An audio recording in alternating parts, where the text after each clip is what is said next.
a conversation with the Director of Elections of the National Democratic Congress, Dr. Edward Omani Boama, who joins us on the line. Doc, good morning. Very good morning to you, Senna, and good morning to you all at Radio Gold and your cherished and discerning listeners. I guess I haven't had the opportunity of saying congratulations on the good work and the results you achieved. Thank you. Thank you. We achieved, not just me.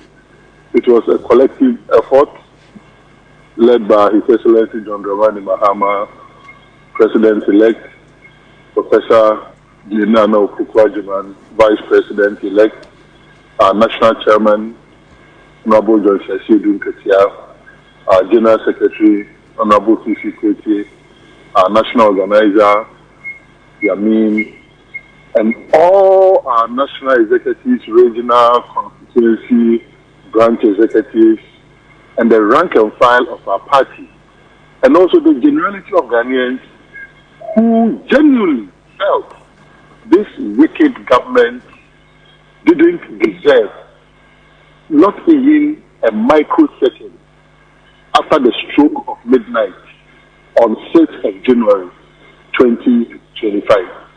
So the congratulations must be for all the people that I have enumerated.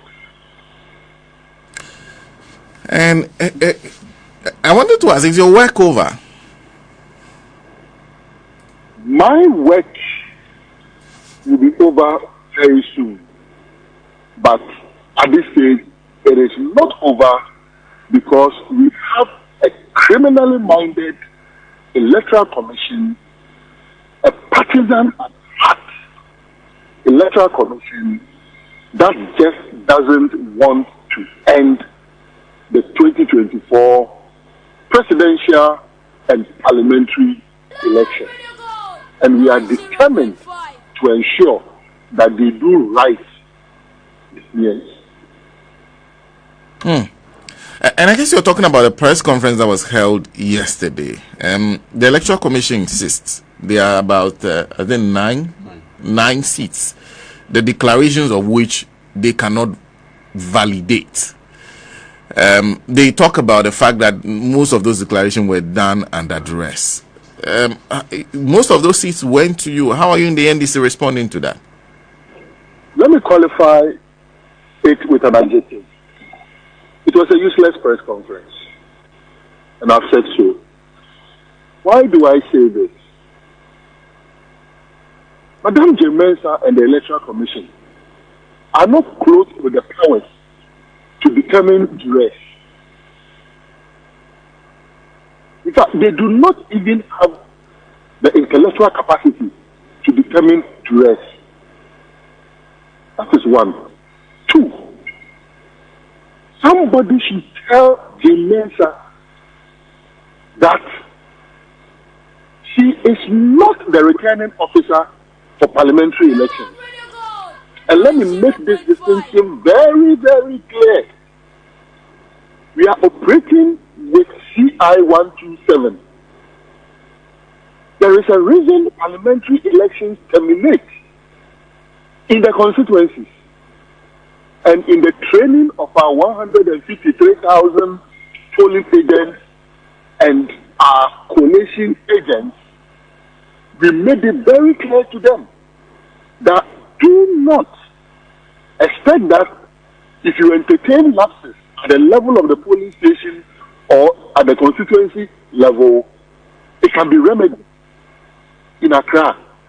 Because per the law, the moment the returning officer for the parliamentary election declares, that is it. Recall in 2020, when we had a similar situation in Techiman South, even when people had died, Madame James hardened her heart and said, once a returning officer had declared, the only way to recollect or recount would be to go to court. I'm not surprised. She's adopting the approach of opacity said that she will not even open herself up for critical questions. Said that even after we have written for an IPAC meeting to be convened, she's dodging an IPAC meeting. So I state here and now that Madame Mensa or any future chairperson of the Electoral Commission, unless the law is changed, is not the returning officer of parliamentary elections. Having said this, what it means is that when a returning officer declares, you have no other option but to accept it. And that was the doctrine Mensa advocated in 2020.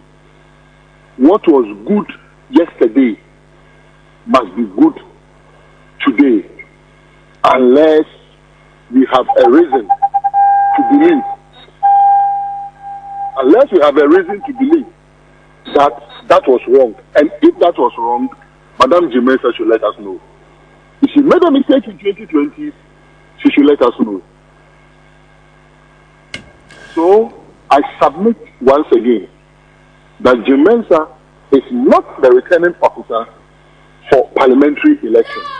Therefore, she cannot make herself a revisionist to be revising what returning officers have already declared. That is illegal, that is unacceptable, and we assure her that if she tries it, she will face the full rigors of the law from January 7, when His Excellency John Dramani Mahama is sworn into office. So, as far as you're concerned, the elections in these constituencies have been concluded and declared?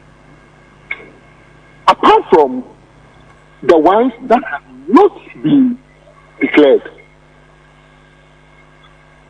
And so, if you take a place like Mensa, it's been declared. Okay.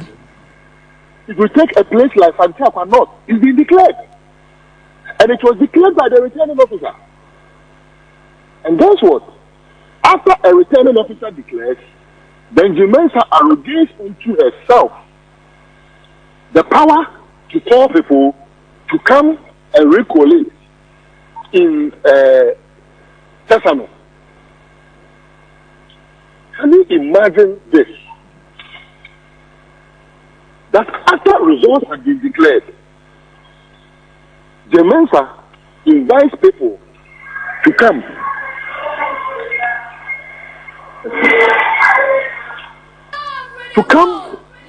and recollect.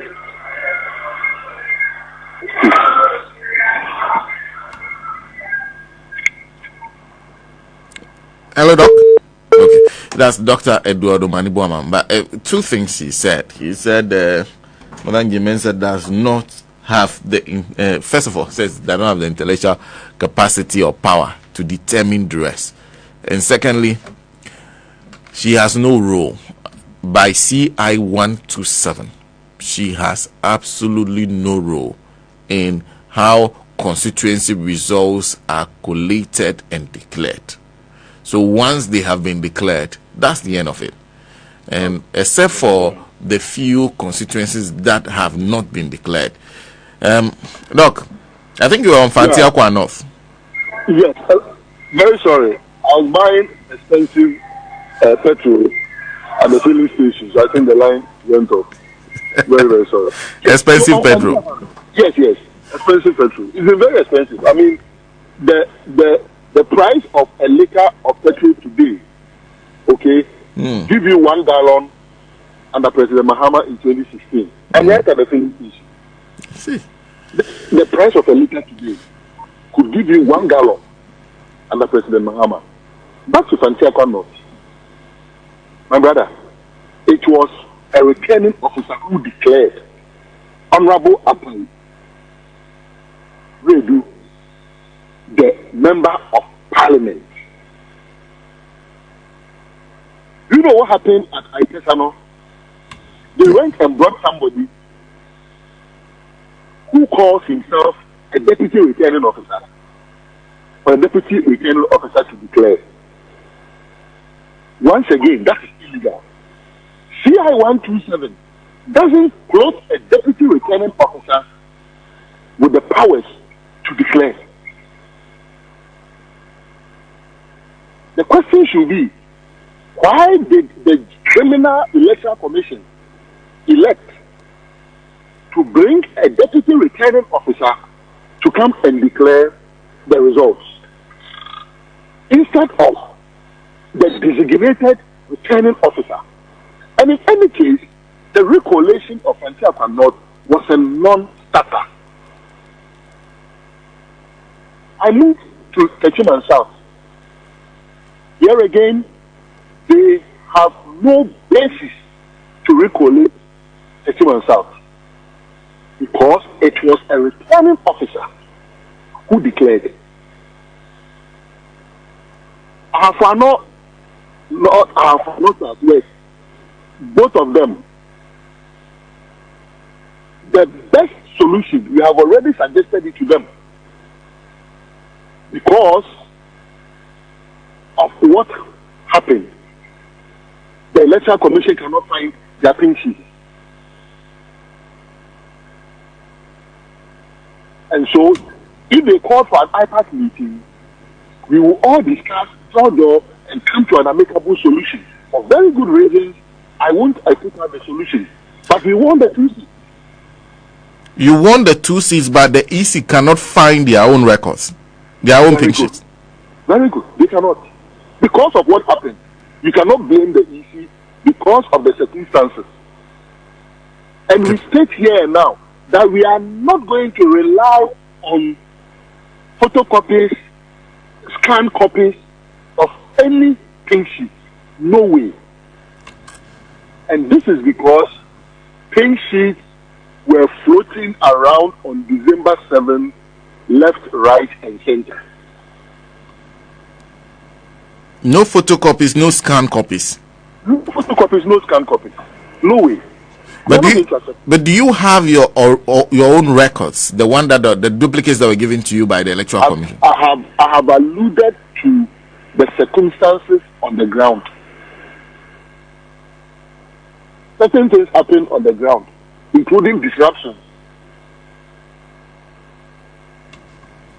Again, I moved to a place like Domekwa. When the declaration was done, did you hear the MPP parliamentary candidates even request for recollation? No. Why is an afterthought pushing the Criminal Electoral Commission led by Mensa to be calling for recollation? Why is it that when the MPP asks her to jump, she doesn't ask them why she should jump, but rather she asks, how high must I jump?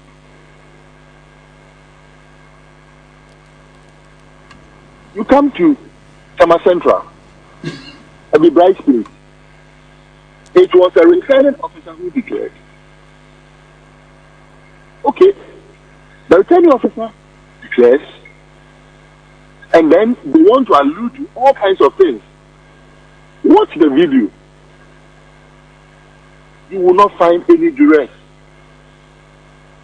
And these are the reasons we need to sit and have a discussion so that as law-abiding citizens, we can all draw and come to amicable solutions for each and every one of them. Because even though the final outcome is to have parliamentarians for these constituencies, the underlying problems vary, and each of them should be taken based on the details of the problems.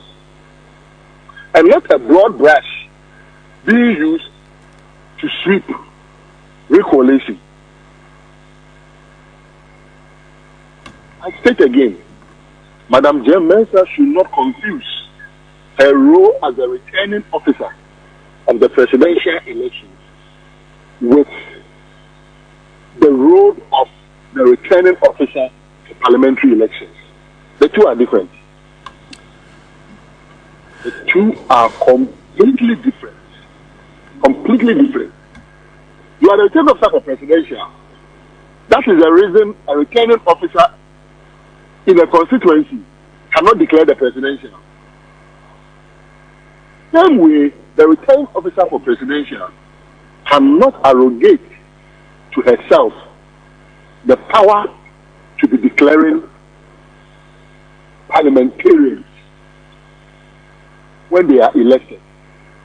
The power she has is to communicate what the returning officers have declared to Parliament.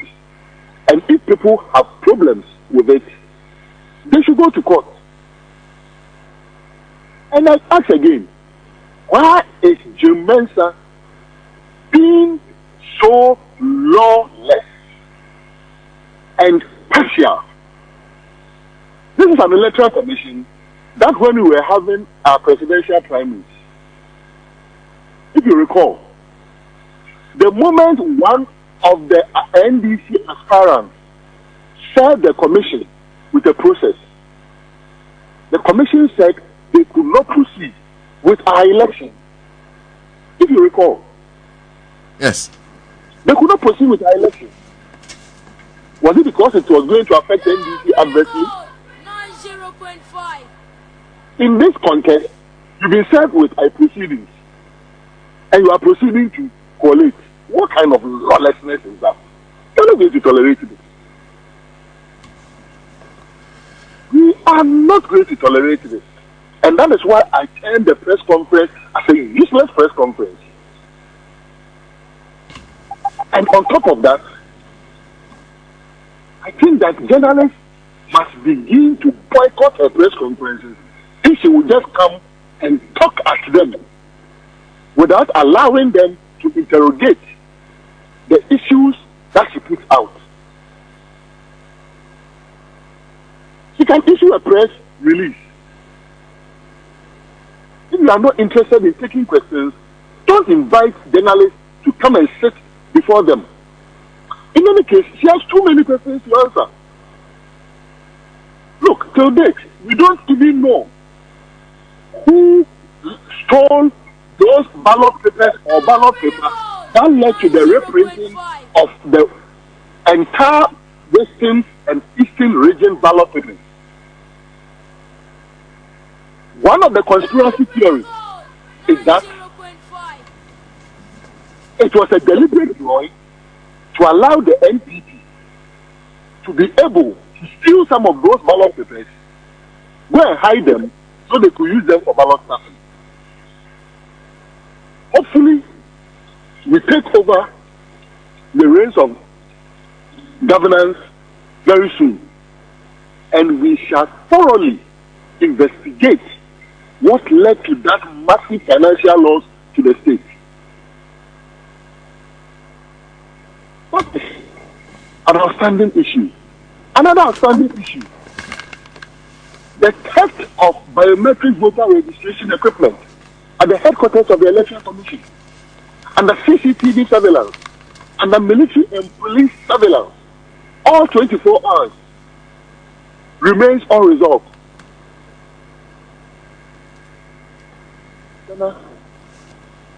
It is the vigilance of the rank and file of our party, the hard work, and the grace of God that gave us that massive margin in the presidential elections.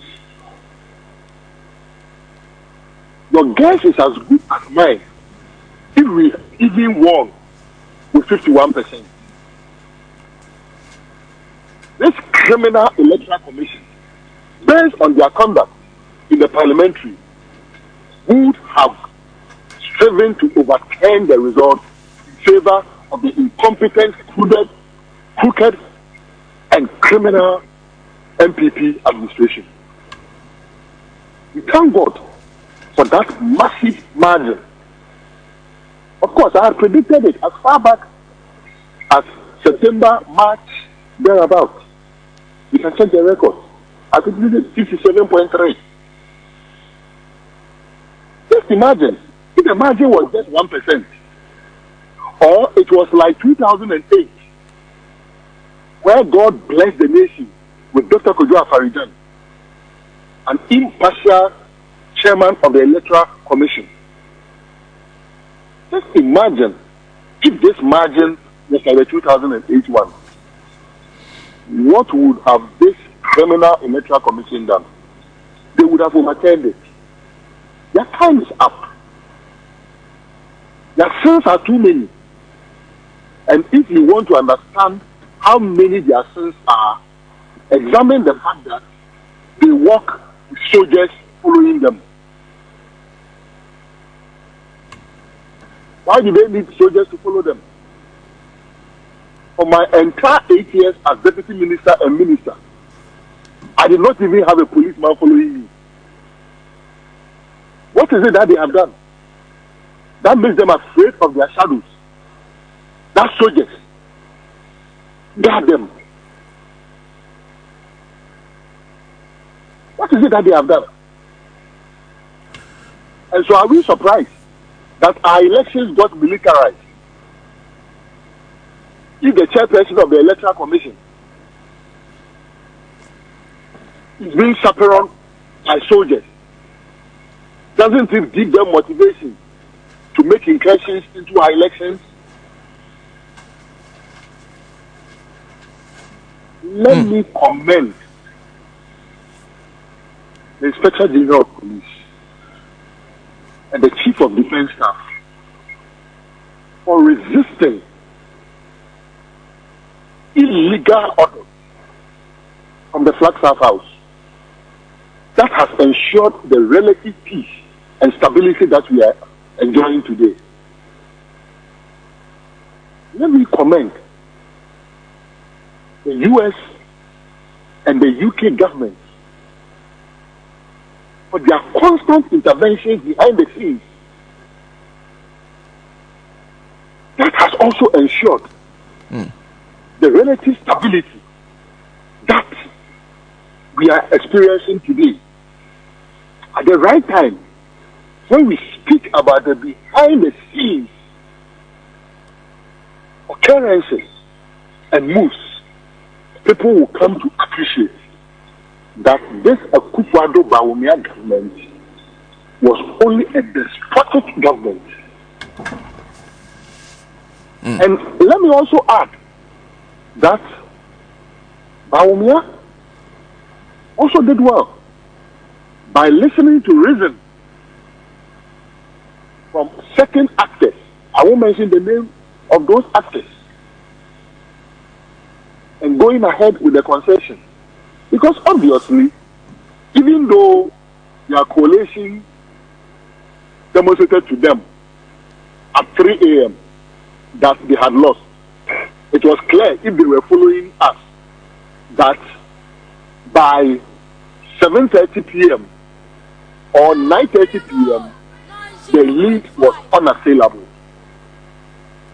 But he still did well by not listening to the hawks and step forward. But the Electoral Commission must understand that the game is over for them. They cannot continue to supervise the impunity that we have dealt with over the past 4 years. And I will say, if you extend it to pre-2020 elections, then that is like over the past 7 years. They cannot, and they must repent. They must repent. They have a court process set on them. They should apply their own conduct, which is when they accept a court process, they do not proceed.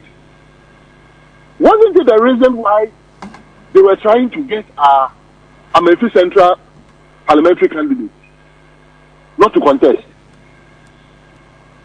So why does this Electoral Commission want to reprobate and approbate? I repeat, Madame Mensa is not a returning officer for parliamentary elections. According to CI 127, she's only the returning officer for presidential elections. But she also draws attention to the fact that the report she has been giving is that these particular constituencies in question, their results were incomplete. In some cases, 31 as against 62 polling stations declared and a winner called. In this kind of circumstance, Doc, you appreciate that then something needs to be done to ensure that the declaration is complete.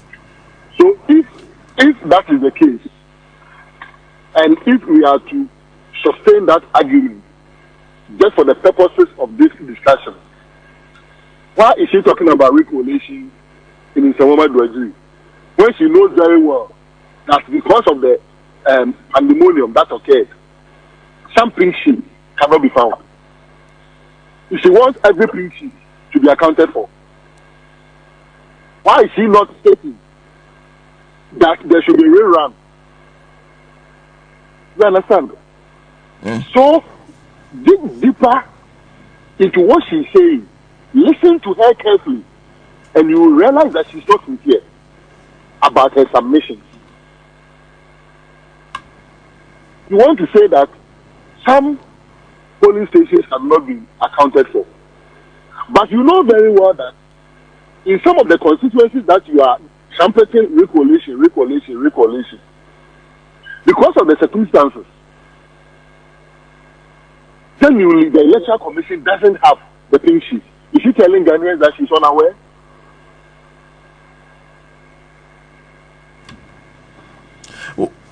You say you have requested for an IPAC meeting. That has not been granted. No. The IPAC meeting has not been granted. Is that intended to look at all these constituencies, or yours is limited to only Ahafo North and Ahafo Southwest? It was to look at all these 12 constituencies that they have started with. And that includes Santiago North, which they have illegally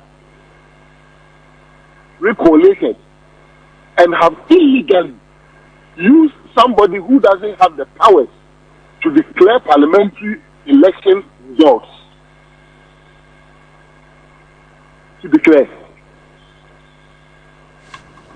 It will not be accepted. It will not be sustained.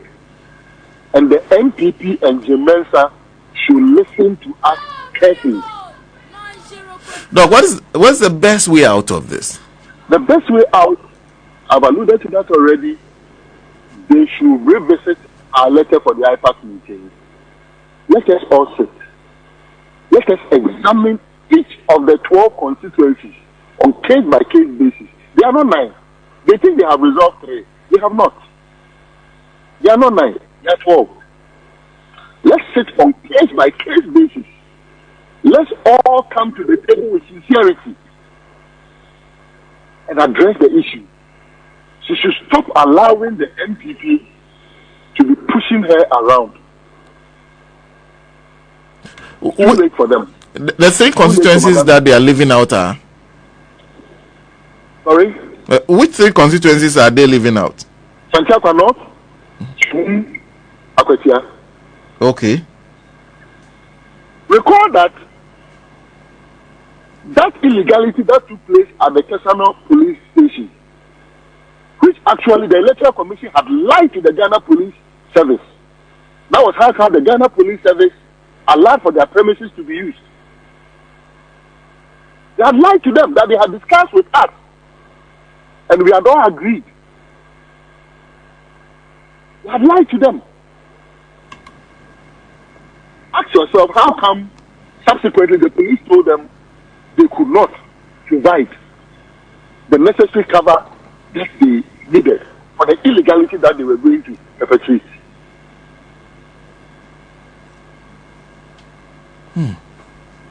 So please, Ghanaians, we have a criminal electoral commission on our hands. But Doc, to call somebody criminal, you must have some level of evidence of their criminality. How have they acted criminally? Senator, their criminality did not begin today. The theft of biometric voter registration equipment. Okay?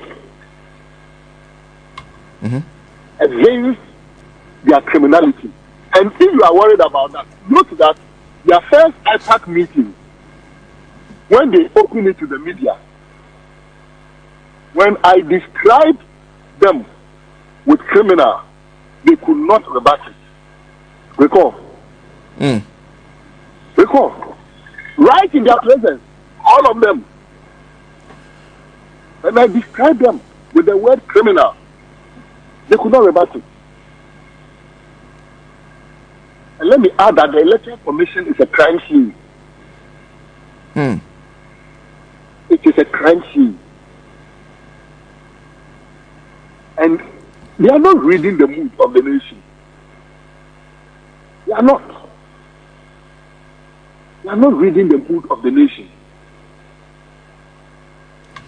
They should read the mood of the nation and appreciate that power is changing hands. Look, Coach Eric, who is watching us on Facebook, says I should ask you, what about Damongo?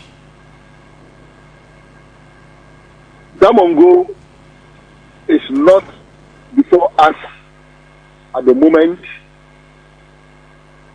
If any issues arise, we will deal with it. Okay. Doc, thank you. Thank you very much for speaking to us this morning. Yeah. That's Dr. Eduardo Manibuama, who is Director of Elections and IT of the National Democratic Congress, speaking to us on this whole issue. Now, he's added Suhum, Akwetia, Fantia, Kwa North, said they are included. They understand that there are issues with the declarations. In fact, they are saying most of this have been declared at the constituency level. But they also understand that the circumstances under which the declarations were made and the fact that the EC locks most of their pink sheets raises issues that need to be settled. But Dr. Omanibuama says that's why we've written to you, the Electoral Commission, telling you, call an IPAC meeting, sit around the table with all the political parties. Let's talk about this and resolve this. Now, the constituencies that they mentioned, the EC mentioned are in Sama Dwajiri. That's a constituency that was indicated that the NDC had wrestled from the New Patriotic Party. Ahafwano Southwest, also another one, won by the NDC. Ahafwano North, also another one. Obuasi East, another one, won by the NDC. Dome Kwabenya, won by the NDC. Okaikwe Central, same. Ablekuma North, NDC. Tema Central, NDC. And Techiman South, NDC. Doc says aside Ahafwano Southwest and Ahafwano North, most of these constituencies were declared for the National Democratic Congress. And so these are constituencies that have gone to the NDC. Now, 3 constituencies which were mentioned, which Doc added, Suhum, Akwetia, Fantia, Kwa North, that are supposed to be part of this list. Because they have now subsequently declared it for the MPP, they accept those ones. The EC accept the ones that have been declared for the MPP, even though Dr. Manibuama says same issues with the EC not finding its own pinches, among others, arise with the same constituencies too. But because they've declared for the MPP, the EC does not have a problem at all with it. And very interesting. So the EC is actually, in fact, where is the EC statement? We need to play back to you what the EC says.